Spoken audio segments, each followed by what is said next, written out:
What's going on, everybody? Thank you so much for joining me today for episode number 113 of the Car 5 podcast. You guys know me, of course. I'm your host, Joshua. For today's episode, we're going to be talking about the small automotive manufacturer SCG and their newest track car, the 007. As usual, everyone, let's go ahead and just dive right into things.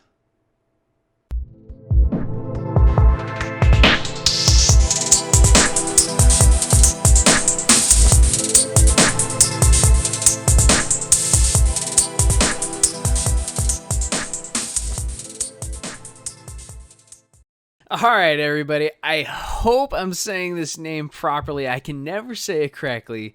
Scuderia Cameron Glickenhaus, aka SCG, I hope I said it properly, is developing a brand new track car to compete in one of the biggest and greatest races of all time, the 24 Hours of Le Mans. And I have a quote from there directly, as you guys know I usually do, from SCG themselves. The easiest way to say their name, SCG. It has been over 50 years since a car made in America has won first overall at Le Mans. We have been working for 50 years to change that, which is something very aspiring, and it's true. SCG is a very, very small automotive manufacturing company that most people have not heard of. They've got a crazy track cars out there that they do create. In fact, one of my favorite things about SCG is actually how they make their vehicles, which we'll get there in just a quick moment. But the vehicle they have just created is the 007. And no, it's not introduced as any form of James Bond or the 007 movie franchise, but that is just the model number for their vehicle lineup, the 007. And this thing is wicked. It looks like a 100% track focused car that is just very radical looking.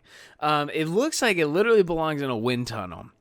Just looking at the pictures here, you can see how curvy the car is and how slippery the car is. It almost seems like they did take it in a wind tunnel in the curves of the air, maybe shaped the car. I don't know, but that's just how it looks to me. An astronomically huge rear wing that is actually a part of the car itself. It's not added on. You can tell it's one fluid shape. It's going to have 4 exhaust tips, kind of like a Corvette, if you want to say so. It's got huge diffusers and winglets on the car as well. You know, I don't see any engine specifications or horsepower ratings or anything for this car as of yet. But you can tell just by looking at the car, it's a 100% track focus, and they're building it to take over and win overall at Le Mans.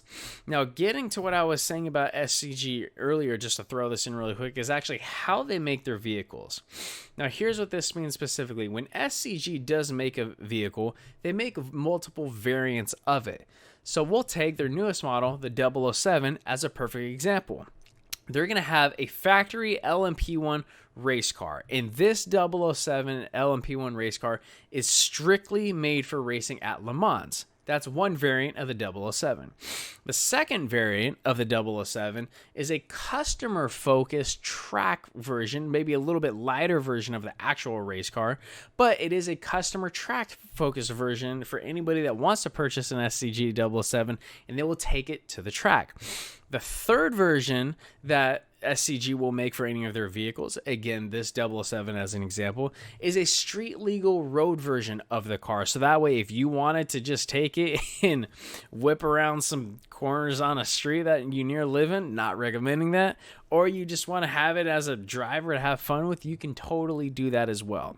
Now, it's very common for automotive manufacturers to make track variants of their cars.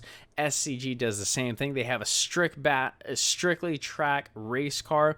They have a customer-focused track race car. And then they also have a street-legal road-going version of this 007. Now, that's just one of those things that I think is very unique about them. Whether you want an extreme track car or a car you can take to go get some groceries, they make both of those vehicles, but it's the same vehicle. vehicle. And overall, outside of the way this 007 looks and the purpose that it serves, there's really not too much to tell, but I think it is something very exciting and very pristine. SCG is a company, like I said, not many people heard of or many people don't even know about. They kind of fly under the radar a little bit, but the purpose of their company is at large and it's serving, something very exciting. But ladies and gentlemen, very short and sweet episode today. Not too much to report on the SCG Double Seven. It's just recent automotive news that we need to talk about, but it's something we can start paying attention to so that when more specifications do service, maybe traffic times, weight of the car, the drag coefficient, the engine specifications, horsepower, torque, how many liters. Of course, we can have another episode about this, but just so everybody knows, SCG did make a new vehicle, the 007, and they want to win Le Mans with it. And you know what? I think it's possible. But that's all we got for episode number 113. Don't forget to follow on Instagram, like on Facebook. If you guys are checking out the podcast for the first time, thank you so much for dropping by. Feel free to head over to the YouTube channel as well, unless you're on YouTube right now watching, and just browse the channel. If you guys see what you like, hit that subscribe button. If you don't mind, leave a like on this video as well. If you ever need anything from me, just shoot me an email, info@car5podcast.com. Don't also forget to check out the links in the description, your guys' go-to resource for the best car merchandise out there. If you're looking for your favorite hat, shirt, sweatshirt, accessory from your favorite car company, www.tlog.com. Got a coupon code there for you guys as well. Last but most certainly not least, don't forget to tune in to episode 114. We're going to be talking about the latest concept car from Rolls-Royce, the 103 EX, and how it is describing their future. Thank you so much, everyone, for tuning in. Please remember to drive safe and have a fantastic evening. Thank you.